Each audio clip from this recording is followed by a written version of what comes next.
Les colloques de vacances, les centres aérés, on a tous en tête ces souvenirs, ces activités qui semblent naître comme par magie. Mais en réalité, rien n'est laissé au hasard. Derrière chaque animateur compétent, il y a une formation solide, et derrière cette formation, il y a un formateur. Aujourd'hui, on va justement s'intéresser à ces architectes de l'ombre. Quand on voit une image comme celle-ci, ça a l'air simple, presque anodin. Des enfants qui jouent, qui créent. Mais derrière cette apparente simplicité, il y a toute une mécanique, une structure pensée pour garantir non seulement la sécurité, mais aussi l'épanouissement de chacun. Alors, la question se pose, comment fait-on pour s'assurer que les personnes qui encadrent les enfants sont vraiment à la hauteur? Quel est le plan directeur qui se cache derrière tout ça? C'est ce qu'on va décortiquer ensemble. Pour bien comprendre, il faut commencer par la base. Et pour ça, on va devoir aller un peu plus loin que l'image d'Épinal de l'animateur sympa avec sa guitare. On va parler du diplôme qui est au cœur du système. Ce diplôme, c'est le fameux BAFA. Alors BAFA, ça veut dire brevet d'aptitude aux fonctions d'animateur. C'est, en quelque sorte, le sésame indispensable en France pour avoir le droit d'encadrer des mineurs. Et ce n'est pas juste un bout de papier, c'est vraiment la garantie d'une formation initiale. Et attention, on ne l'obtient pas comme ça, en claquant des doigts. C'est un vrai parcours. Il y a 3 étapes incontournables. D'abord, une formation générale d'au moins 8 jours, très intense, pour poser toutes les bases. Ensuite, il faut partir sur le terrain, faire un stage pratique de 2 semaines minimum. Et enfin, on revient pour une session d'approfondissement pour se spécialiser. C'est un processus qui est conçu pour mêler la théorie, la pratique et la réflexion sur cette pratique.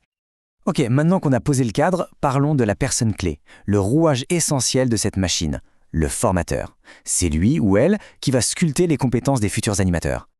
Et son rôle est bien plus complexe qu'on ne l'imagine. Le formateur, ce n'est pas juste un prof.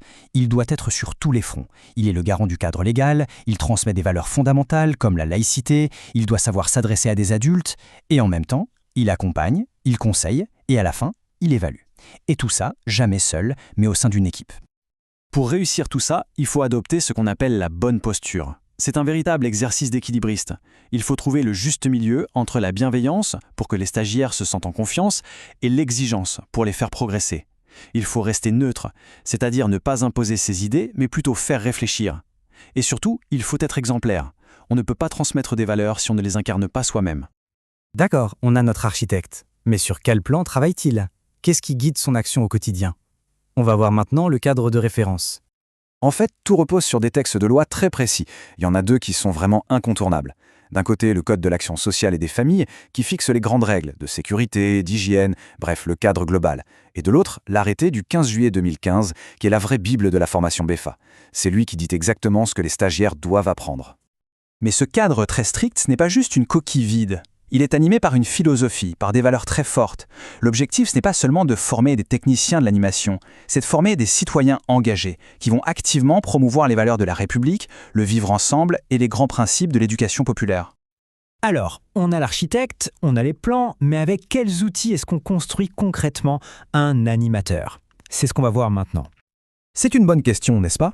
Parce qu'animer, ce n'est pas une science exacte. Ça demande du savoir-être, de l'écoute, de la réactivité.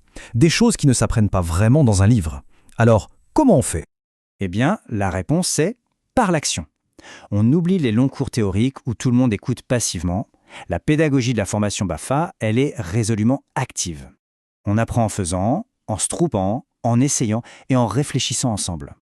Et pour ça, la boîte à outils du formateur est bien remplie. On y trouve des jeux de rôle pour s'entraîner à gérer un conflit, des analyses de cas concrets, ou encore des techniques comme le débat mouvant, où il faut littéralement prendre position dans l'espace pour défendre son point de vue. L'idée, c'est toujours de mettre les stagiaires en situation. Tout ce processus, c'est bien beau, mais comment on s'assure qu'à la fin, le futur animateur a bien acquis toutes les compétences nécessaires? On en arrive à la dernière étape, absolument cruciale, l'évaluation. Et là, on ne rigole pas. Il n'y a pas de place pour le à peu près. La validation des compétences d'un futur animateur, c'est un processus vraiment rigoureux, où chaque point est vérifié, observé et mesuré.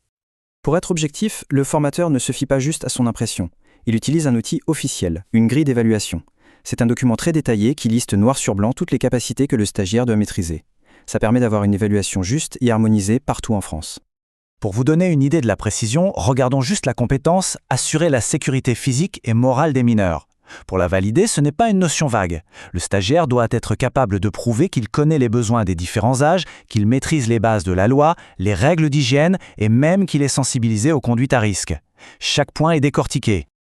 Alors voilà, quand on met tout ça bout à bout, la rigueur de la loi, la profondeur de la pédagogie, l'exigence éthique, on peut se poser une dernière question.